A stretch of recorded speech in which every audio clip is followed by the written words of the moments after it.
Hello folks. I'm sorry it's been a while since I've been here to share a new recipe with you, but our family has had some medical things going on and I've just needed to put my family first, which I know you all understand, so thank you for that.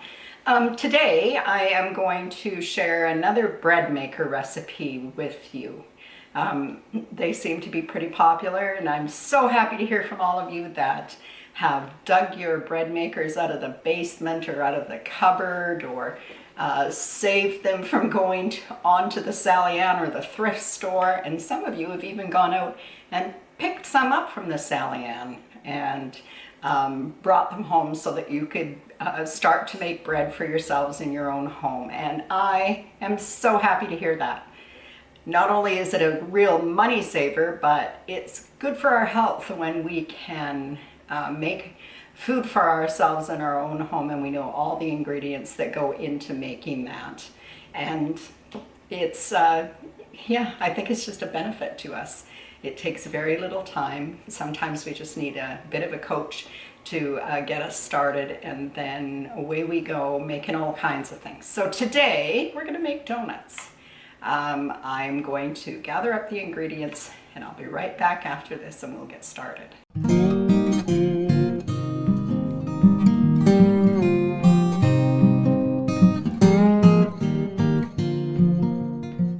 Okay, here I think I've got everything gathered up that we're going to need. I have the bread pan from inside my bread maker here. I use this Hamilton Beach. It's old to me now, but you use whatever kind you happen to have that you can use the dough setting on. And I almost exclusively use the dough setting. I had somebody ask me if I could bake a loaf in my bread maker, and I would have to look that up. It's been so long since I made a loaf that I baked in there that I don't remember how, so I will look that up though. So as with any bread or dough recipe, we need to start with the basics, which in this case, instead of using water, I'm going to use milk to help enrich in the dough, and I'm going to use an egg in it as well. But we're going to start by putting the milk. I have 1 1/4 cups of milk, and honestly I just put it into the microwave oven to heat it up enough. It's just lukewarm, so if you were going to test a baby bottle in the, I'm going to say in the olden days, you would pour out a little bit of the milk from the bottle onto your wrist, and if it was the same temperature as your wrist, you knew that you had the right temperature. That's what you want. You want it to be baby bottle warm. And into that we need to feed the yeast, so we need, that's what activates it, so we need 1/4 cup of sugar. Normally for bread you don't use this much sugar, but we're making a sweet bread today, remember. And I need 1 1/2 teaspoons of yeast, and this is quick rise yeast, and I am just putting that in there. Now, so I've got the liquid stuff I need in there. I'm going to add 1 large egg. I have large this time because they were out of extra large. Normally that's what I cook with for everything, but they happened to be out today when I went to get eggs the other day, so that's what we got. In goes the egg. In goes a teaspoon of salt. We need 1/4 cup of shortening, and I'm just using Crisco. Use whatever shortening happens to be available to you. Some people have even used butter, but I don't know what the result of that would be. I'm just going to scoop out of this messy box that I've managed to mess up through my own poor practices. Grab a knife and make sure that I've got 1/4 cup here. And put that into the bowl or into the pan. And get rid of those. And then I guess we're down to the last ingredient to go in is the flour. And we need 3 1/2 cups of flour. And just level measure them like they taught us in home economics years and years and years ago. Many, many years ago. And I would say I'm not a baker. I like cooking savory food because I can add a little bit of this or a little bit of that, and I'm not going to spoil it, but baking has to be pretty precise. But still, I do have some reasonable idea of how the things should go. Okay, so I'm going to clean this up. I'm going to set this into my bread maker. I'm going to set it on the dough cycle, which on my Hamilton Beach I need to go to cycle number 8 and then hit start. It'll mix the dough and it will take it through its first rise. And this process takes an hour and 30 minutes, so an hour and a half. And then I will be back to roll it out and we'll cut our donut shapes. And don't be worried if you don't have a proper donut cutter, because man, they can be hard to find. I've looked at all the stores in town and haven't found any, so I'm using a biscuit cutter, and I'll show you the other stuff when I come back. Well, here we are with the donut dough. It's been in my Hamilton Beach bread machine now for the last hour and a half, which takes it through the mixing process and through the first rise. And you'll find that the dough is quite warm when it comes out. And this dough tends to be just a little bit sticky. I don't know if you can see it jiggling around, but it's got a good rise to it. I'm happy with that. I'm just going to just take a little flour. I don't want to add too much to it. And I am going to squish this out.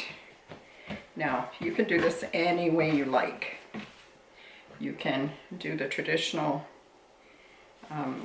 fold method on it and then beat it out. You can roll it out with a rolling pin. It really depends on what you're used to and what you're comfortable with. If this is your first time making it, you may want to follow along with what I'm doing, but then once you've done it a few times, you will have the confidence that it takes to just trust yourself to do it right, or what's right for you. So I have not forced all the air out of this dough. Like, I haven't used a rolling pin on it, so I haven't forced all the air out. And I've taken it to, I'm going to say, about 3/4 of an inch. In some places it may be a little more. And I'm going to talk a little bit about cutting these donuts. I'm just going to move some of this stuff out of my way. And I have here to the side, I've just taken a piece of parchment paper and I'm going to give it a light spray with some coconut oil. And this is where I'm going to put my donuts to rise. It doesn't take too much spray, but it does take a little bit.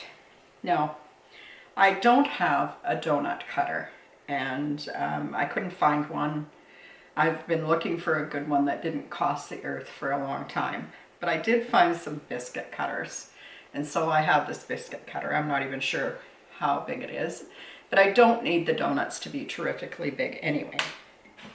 If you wanted to go with a more standard sized donut, of course you could go to the ring from a wide mouth jar and use that to make a bigger cutout.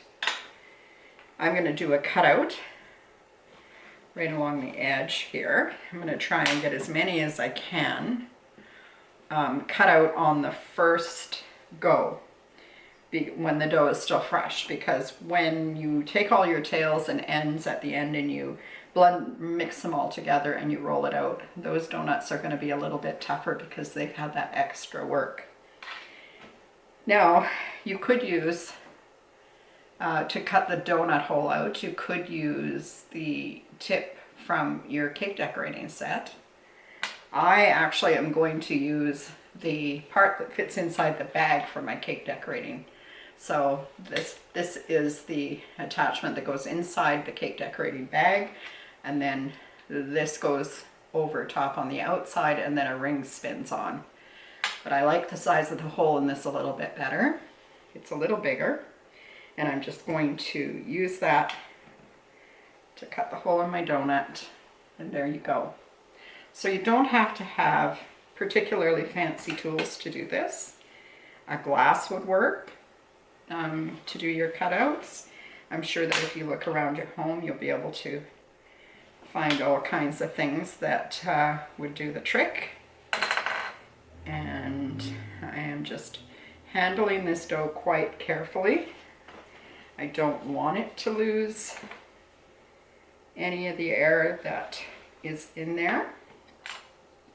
I find making donuts in the bread machine, of course it makes it a much easier process because you didn't have to fiddle around making the dough, but it might mix the dough a little more than you would mix it if you were doing it by hand. And as a result of that, these can be a little denser. So I'm working hard to maintain the air that we have in them so that that's not lost. Now this recipe originally said it would make 24 donuts. I have never had it make 24 donuts. I usually get around 14 to 16 donuts. And for the purposes of today's video, I am going to not include the scraps in this, just so that we can get an accurate measure here. And there we go. So I don't know if you can see the window behind me. It's snowing here today, which we're actually happy to see the snow falling because it means it's warmed up some. We have had some bitterly cold weather for the past week, which is challenging. We've had to leave taps running so the water didn't freeze, and we've had to go out and start the car before we went to bed and let it run for about a half an hour to make sure that it would start in the morning. So we're happy to see the weather warm up, even if it's today. I think it's warmed up to -23. That's Celsius. So I'm not sure what that is in Fahrenheit, but we are happy to see that, even though it means that later we're going to have to shovel, I think, because the snow seems to be persisting for sure. Now, I've almost got the last of this used up. I hope that you've all had a really nice holiday season, and that you have had an opportunity to visit with family and friends. And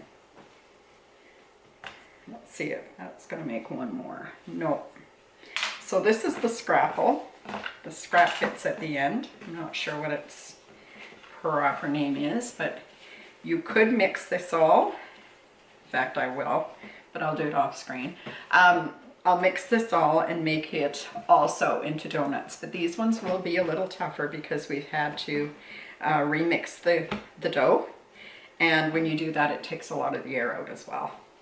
So now these donuts here, I'm going to cover them with a clean towel, or maybe I'll just use plastic wrap, and I will let them sit here for the next probably hour. I'm going to keep an eye on them, because if they start to get too fat, 30 minutes to an hour, somewhere in that range. If they start to get too fat, then I'm going to cook them off. But I do want them to rise nicely before I move on to the next step.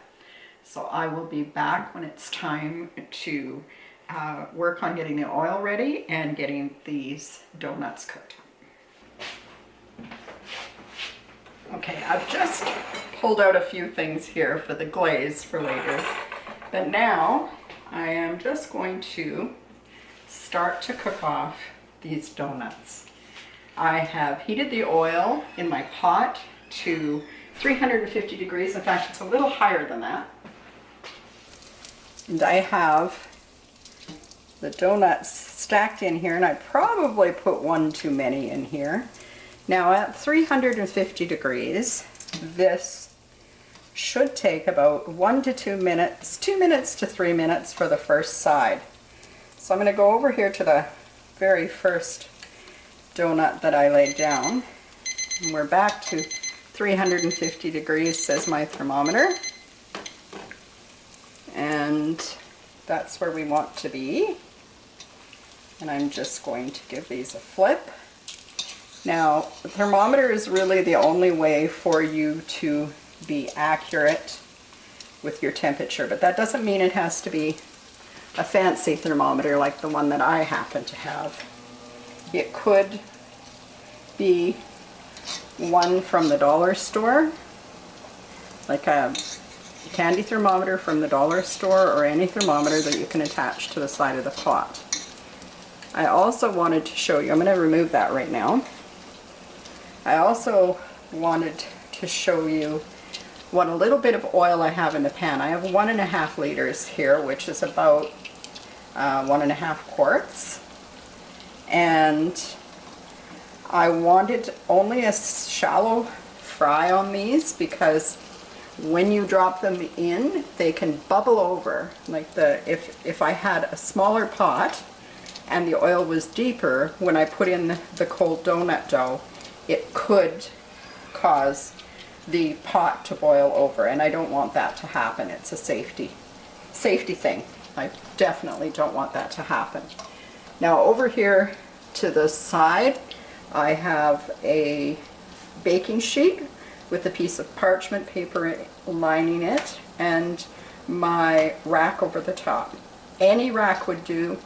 You could even put this, you know, couple of pieces of paper towel down. I'm just doing this for easy cleanup because I'll use the same rack when I glaze the donuts. So the first side, when you drop them in, usually takes about 2 to 3 minutes, and then the second side shouldn't take longer than a minute, or until they're a beautiful golden brown. And some of these, because they puffed up really big, the sides may be a little white, and that's because I haven't been diligent about turning them over here in the pot. And these ones are coming along beautifully, and they smell really good. So I'm just going to let these cook for another minute, and then I'm going to remove them over here to the wire rack, and then we will go about making the glaze to, well, I'll do the next batch of donuts, and then we'll make the glaze and glaze these donuts, because you could do a few things with them. You could glaze them, and if you're going to glaze them, you want to cool them enough to handle before you glaze them, or you could roll them in sugar, and you could add cinnamon to the sugar and then roll them. But then you want to do that when it's warmer, and you may want to use 2 forks to roll them back and forth. So now I am going to, I've noticed that most of the bubbles have gone down, and I don't know if that's because my oil has cooled off, but I suspect that is not the case. I suspect that it's quit bubbling because these are where they need to be. So I'm just going to double check my thermometer and make sure that I'm still in the right area. If your oil is too cool, your donuts will absorb a lot of the oil.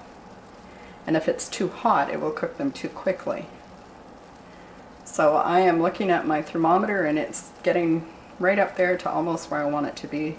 So therefore I know these are cooked. There we go. So let's start removing these from the pot. Over here to drain. And at this point I'm still treating them quite delicately. I'm using a slotted spoon to pull them out and get them over here to drain. And I will be back and we'll make the glaze together. Well, look at these beautiful donuts. I've just gotten them all cooked up, which only takes a few minutes because you're cooking them only for 2 to 3 minutes on the first side and then about a minute on the other side, or until it's about evenly brown on both sides. And maybe I didn't say earlier, but the oil that I used today was canola oil, but any good vegetable oil would do just fine for this project. So now let's just make some glaze. That will allow these to cool for a few minutes. So for the glaze, we just need some powdered sugar, and this will make enough for even the scrapple donuts. So this will make enough glaze for 2 dozen donuts.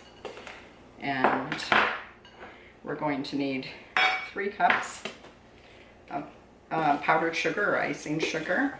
And I think it's about what I have left in this container. Maybe a little more than, so that's why I'm measuring it. And then we need some milk and some vanilla. Okay, so let's dump that in. I'll grab the milk and we'll get the rest of this together.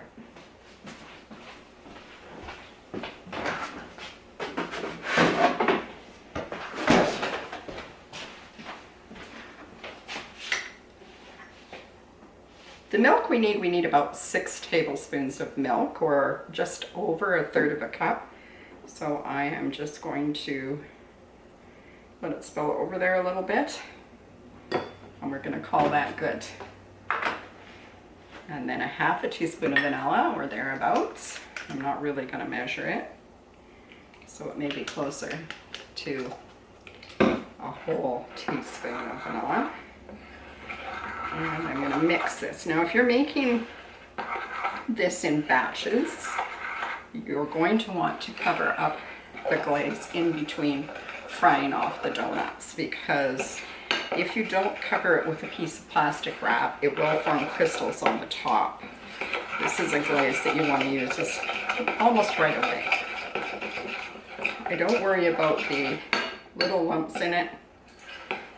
There will be a little, but mostly they dissolve. And it should be runny like this. And now I'm going to grab a couple of forks and we'll start to glaze these donuts. I'll just get a couple of things out of the way.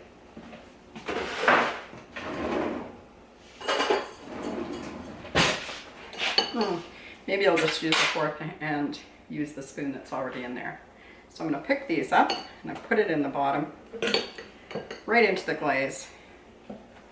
I'm going to spin it over, make sure that it's pretty well glazed. You could actually just glaze the top if that's all you want to do. That's entirely up to you. And then I'm just going to transfer this over onto the tray.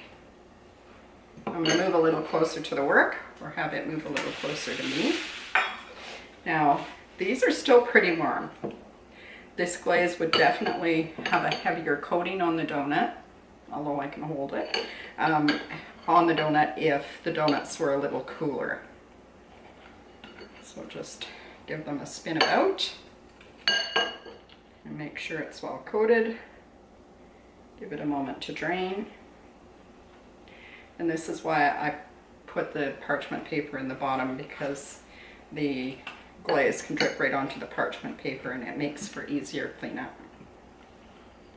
And so I don't know, folks. I think that the bread maker for the win again, that the bread maker can definitely do anything for us that we normally would do by hand. A bread maker can do for us. And I think we've just proven that again right now by making donuts. And you've followed along. I know that you can see that it's not a hard process. If the dough is the toughest part, then this is definitely something that you can do at home. And I hope that today I've been able to demystify the donut making process and teach you how simple it is, if you're using a bread machine, to have wonderful results like this, even in your own kitchen. And I am so happy to be back. I have missed you all a lot, and I hope that this first video of the new year finds you all well and happy, and wish you great things for 2024. And I'm just going to break one of these open without glaze on it, just so that you can see what the interior looks like. It's still hot though, but I want you to see how beautiful and tender that is. And that's it, folks. I hope that I'll see you again soon on another video. I hope that if you've enjoyed this video today, you'll give it a like or a thumbs up, that you'll share it on your social media or amongst your friends. And if you haven't already subscribed to the channel, please consider doing that. And I will see you again very soon. Take care, everybody. Bye-bye.